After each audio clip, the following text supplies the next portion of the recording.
I guess we do need to... I'm not exactly sure. Did Aaron play? I guess Kraken probably would want to remove Aaron anyway, since he is a clanmate with Helveticano. Yeah.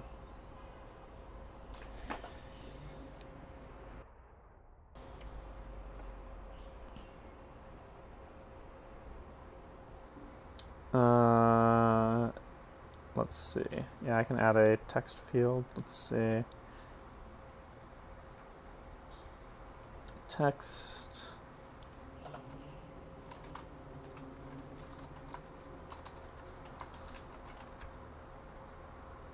And so, and it is a, yeah.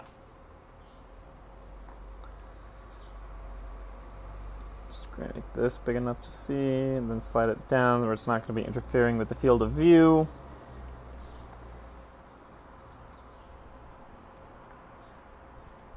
And so, this is going to be game 2 of the finals between Helveticano and Kraken. Now with maximum salt from Kraken's team over the You notice, confusion. you notice there was absolutely no talk of rules. Yeah. We will see double four tanks combo. I guess we'll see. We will see here. All right. So in the bottom left, we have Helveticano on BC, Silverwolf going 4-3 Colossus, Severus going charges, Helveticano's BC opened, I guess, range attack fighters. Budget Baller went 4-3 Colossus, Nox went Plague, and Obi-Wan went charges. So what do we have from the blue team? We have a standard four tank composition with charges on both destros, 4-3 on both Colos, EMP on the Raven, and Plague on the Ovi. Alright, so I guess we're going to be seeing a lot of tanks in the rest of this final series. Since I think at this point, Kraken's team will not try to make agreements with Helveticano, since there was so much confusion in Game 1.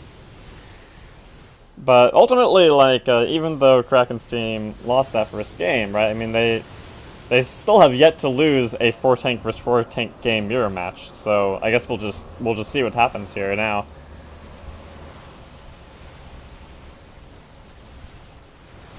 Ultimately, it is now almost a straight mirror match. It is the one difference being Raven versus Battlecruiser. Certainly, Blackout can be an extremely strong spell, but Lockdown can also be very effective at preventing the continuous charges. And actually, we already have kind of a push in on Budget Baller. Budget Baller down to 4,000 and Silverwolf down to 4,000. Budget Baller actually down to 2,000 there, and Nox actually stalled for a second. So we have a 4-man Plague here. Yeah, these are some beautiful plagues. And with the imps, you know, the imps can actually do a lot of damage to the shields as well. Oh, especially on Colos, yes. Does 1,400 damage to each target, so it can do 2,800 damage to 2 ships, or 4,200, unless I'm failing at math, to 3 ships.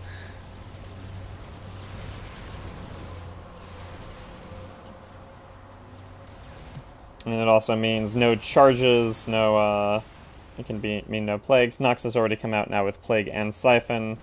Helveticano coming out with 4 missiles, Silverwolf coming out with 5 shields, Budget Baller coming out with 5 shields.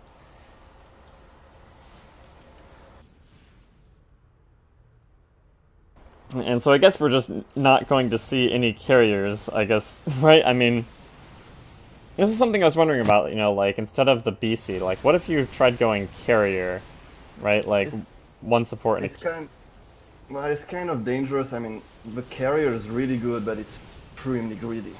It's gonna take away farm from the rest of the team. yeah. And if the game is just going to go too fast for the carrier to fully develop, right? It's usually like when the game goes above 30 minutes where the carrier becomes exceedingly strong. Well, you know, the thing is, when you have a good team coordinated, you can just let the Tempest go through and go around them.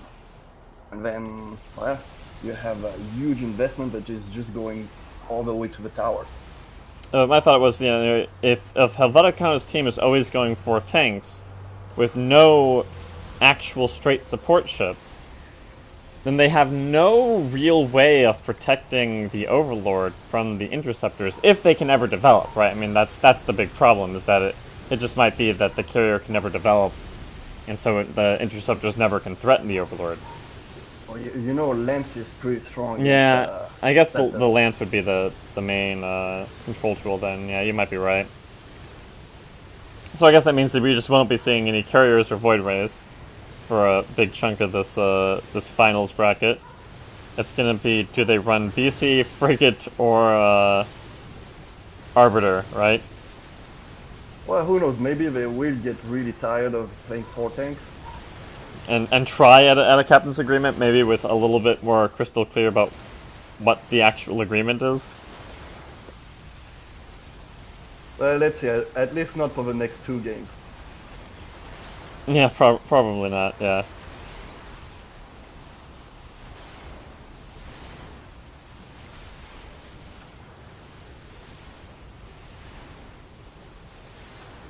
I mean, I guess I'm still actually surprised that Helveticano didn't try to get a little bit of clarification on the rules there, right? Because ultimately, I think he gets favored.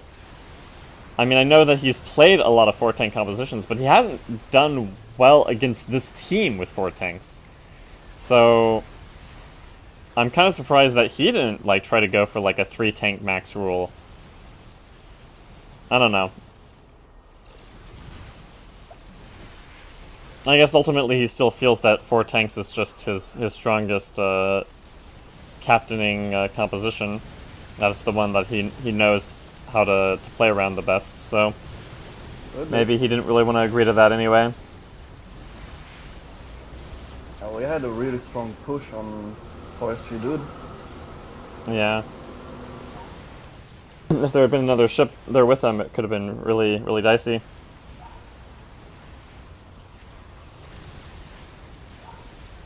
So we're going to see Saranja coming out with 7 shields, hardened shields. Forestry Dude does have bots. OG Kush with the protective field bots. Moo with level 5 shields, 5 missiles, and hardened shield.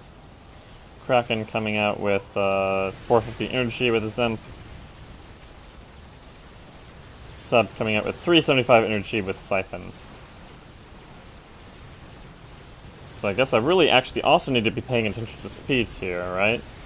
Kush is at 7-1, Severf is 7-1, Saranja 7-1, Silver Wolf is 6-1, Budget Baller is 5-1, and Moo is 6-1. So they can actually get on top of Budget Baller here. He is so much slower than the rest of the team. Yeah, look, this could be a really big play right here if they can stay on it.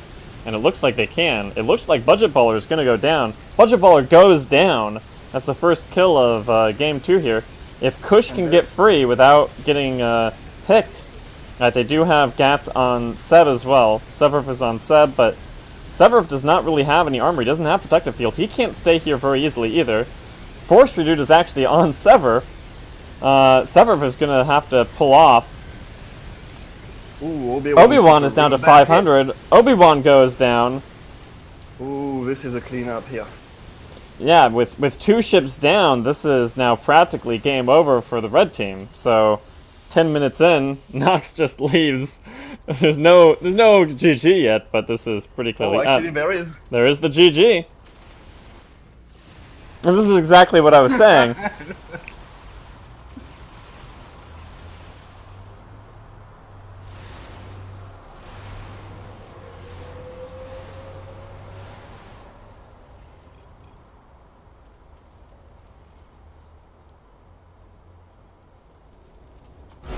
Alright, so we're going to game 3, and it's now 1-1. That was a short 11-minute game.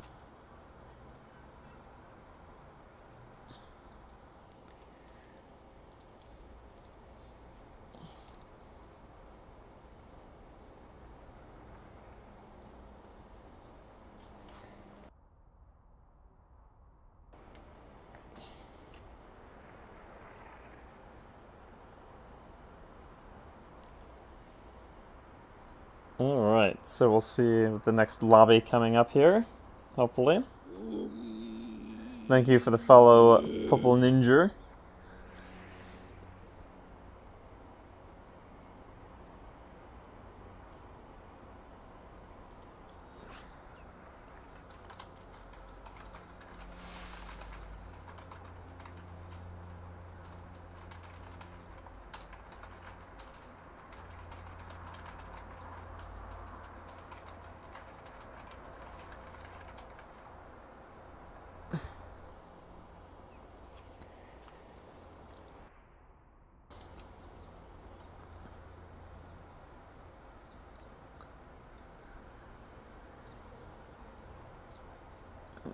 Chat wants to make sure that we keep the commentary unbiased. I don't know who we are biased toward at the moment.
Oh, we need the Spank in here. Oh, damn it, Spank, somehow I still have not actually added you. How did that happen? I'm getting my ticket to the lobby right now. Oh, okay.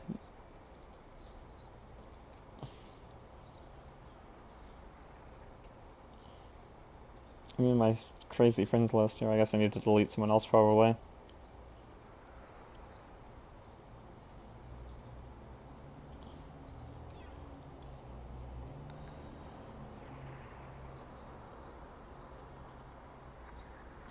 There. Add you as a friend.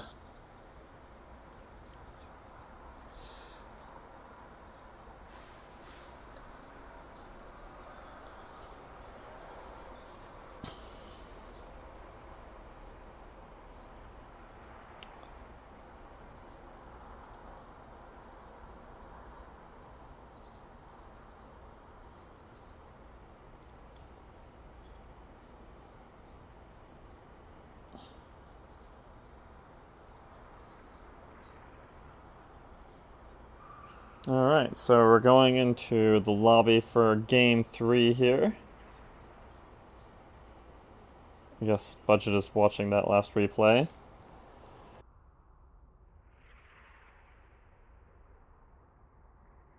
I keep looking over my friends list hoping that Eric will come online so we can be serenaded by the delightful sounds of his children.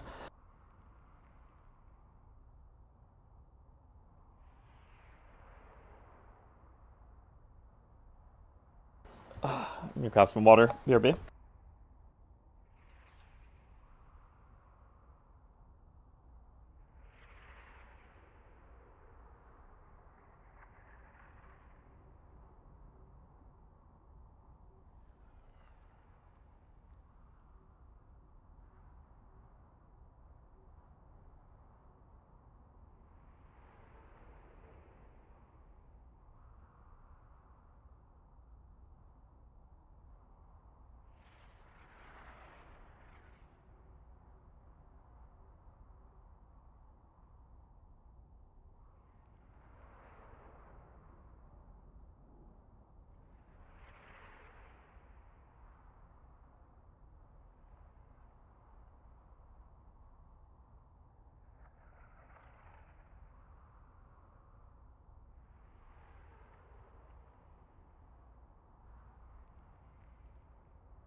So, do you think we're going to see two 4-tank compositions again? Oh, probably, yeah. And so then it becomes variations on a theme, right? You know, what do you have as the other ship, right? I mean, I guess maybe Helveticano probably will want to switch out the BC, maybe put in like a Raven or an Arbiter. Most likely it's gonna be that mirror composition, Raven and Overlord. And the thing Maybe is that, you know, in these 4-tank compositions, it seems like there isn't even room a lot of the time for the Leviathan, right? I mean, yesterday we saw some Leviathans, you know, it'd be Double Colossus, Dreadnought, Leviathan as the 4th tank, and the idea there basically being for the Leviathan to stay on the field to set up warp tricks, or warp pushes anyway. the Overlord makes it really hard for Levy. Yeah, but ultimately, I mean, and it just doesn't win the early game lane, and it seems like the whole composition is built around trying to get an early game contain. Of course, that doesn't happen when both teams have 4 tanks. And that's the thing, is that as soon as Helveticano is broken out of his mold, right? Like, his mold is, okay, 4-tank, early game contain, go to 7 or 8 minutes, come back, push for a 5 or 600 farm lead, and then win the game through just sheer weight, right? And as soon as he doesn't get that 7-minute contain and the 400 farm lead, like, the actual positioning of the people on his team tends to get punished a lot. Yeah, that's the thing. The other team can do exactly the same. This is the Beetle Batman. I just want to tell you, you're doing wonderful. We're having a problem with one of our men child. I think one of our men child. Your man children is covered in too much salt. It's all right. You're doing fine. I think I want to just know where Eric is. Yeah, I think Eric is asleep, right? I mean, he said it was going to be in his time zone like a 2 a.m. start. So he was going to try to be here for game 1, but honestly, there's no way he was ever going to be here for game 3 or 4. He's Fair like, enough. I think you two together were fine, but I think THC's doing a good job too. Thank you. All right, I'll get out of here and let y'all pay attention to the game. all right, you Peace take it out. easy, Batman. Beetle Batman, I'm out. I gotta go find some open windows with some underwears. Little boys' underwears. Y'all have a good one. Take it easy. Alright, so this is going to be game 3 of the finals in a best of 7 format between Helveticano and Kraken. And so there's definitely no captain's agreement in this one, so there's no restrictions on the composition, which means we're kind of expecting a 4-tank versus 4-tank composition, with probably something in the ballpark of Double Colossus, Dreadnought, Double Dreadnought, Raven, Overlord from, like, both teams, basically, right? I mean... Yeah, probably. Maybe they try to switch Raven for an Arbiter. That can work too. But we do have this Torpedo Alley. It would have been nice to see some frigates, but I'm not sure either team actually wants to go into frigates. And hey, what do you know? It's Double Colossus, Double Dreadnought, Double Overlord. So this is another popular... Oh, no, I'm sorry. There's not Double Overlord. It is Raven. Okay. Moo coming out with charges. Sub coming out with Plague. Admiral Nova coming out 4-3 Colossus. Oranja coming out 4-3 Colossus. Kraken coming out EMP, and OG Kush coming out charges. What do we have from the top blue team? Something quite different. So, Hull on the Dreadnought. Only one Dreadnought. No, 2 Dreadnoughts. Yeah, 2 Then dreads. Obi-Wan with explosive charge. 2 Siphons on the Overlords. 4-3-1 on the Colo. And Helveticano with Ram missiles. Yeah, okay, so Helveticano actually decided to go 3-tank composition. Colossus mid, D on both sides, and then the BC in the middle with the double Overlord for the sustained damage. Right, this could work out pretty okay. Like, you still have the stability of the double D and the Colossus. A little bit less pushing power in the early game in the mid, but with the BC, you know, the lockdown as you go into mid game can be quite strong. And It is the best energy denial for late game. Absolutely.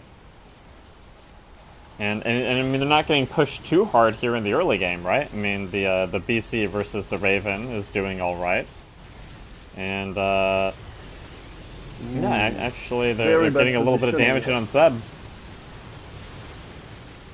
Trying to get those bio discharges in on Seb, because that is the only way they can deal damage without the plagues, right? It's kind of funny. And then Kush does cut in, and he's gonna get Gats in on Nox here. Nox could be in trouble.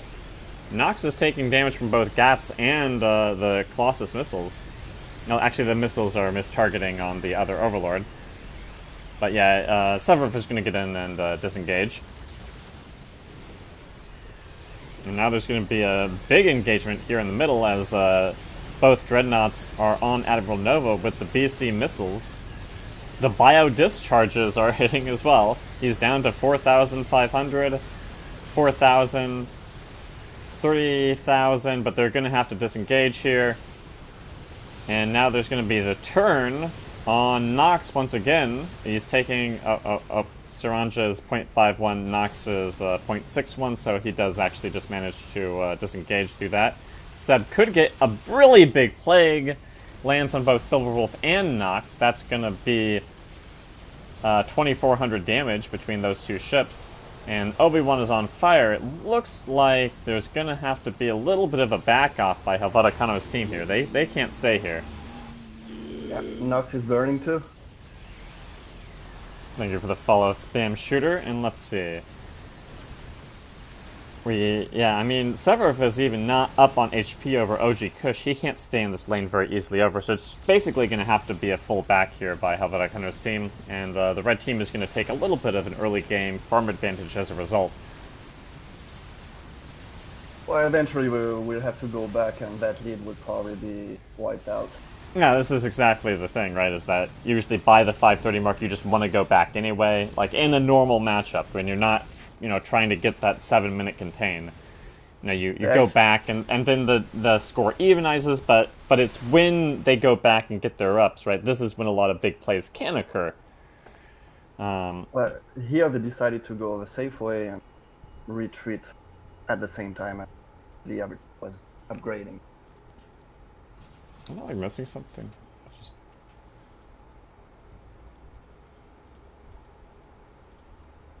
Yeah, how does Admiral Nova... Did he already, like, go back and warp in somehow? How does he only have 53 farm? Or minerals right now? I don't know what happened there. But Saranja coming out with, I guess, just the constant shields. Admiral Nova coming out with just a rocket upgrade. Oh no, it must be speed. Yeah, he got some speed and then the constant shields. Mu coming out with 2 armor and bots. OG Kush coming out with 3 armor and bots. Kraken is at 350 energy and still normal EMP. And then Seb picked up Siphon energy. Or, yeah. 375 energy. So Helveticano picked up Scan, Plutarch Hardened Shield. Nox still on 350 energy with Siphon. Silverwolf with 325 energy and Plague and Siphon. Obi-Wan with still the charges, level 2 armor. No hull yet. And Severov did manage to pick up both hull and bots. And there's a push now on Nox. Nox down to 6,000. He's taking Gats from OG Kush. Nox down to 2,500. 2,000. This is a risky play here. And Nox goes down to Kush's charges. Obi-Wan down to 6,000, Kush down to 6,000, Severov down to 7,000. There's a lot of damage all over the place here. Yeah, it looks like Severov is out of charges. Kush still has 4,000 life. He's going to have to switch targets now. Now they're on Admiral Nova. Nova down to 5,000. Now down to 4,000, and Severov is still out of charges. They're going to have to back off. Severov is down to 1,500. Obi-Wan down to 2,000. Severov Sever is down to 600, 200. He's going to go down here. He breaks them off so that Obi-Wan theoretically can get away, but now they're on Silverwolf. Silverwolf goes down to charges. It's a bloodbath. Obi-Wan is up 1,500. Mu is coming in. He's going to have at least one more, possibly two more charges, and it looks like Obi-Wan just goes down. Plutarch goes down, and this is a sweep. Game 3 is going to go to Kraken's team. And so we will going into Game 4 here between Helveticano and Kraken in just a moment.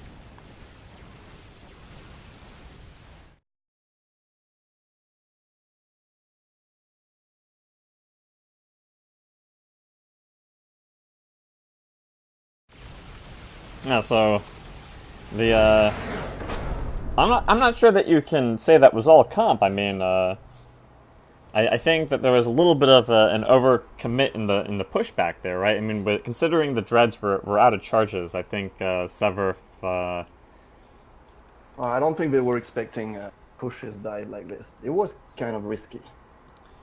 Yeah, I mean, Kush got a pretty clean kill in, and I think that when once they got their kill in response to the loss, right? They needed to just back off then.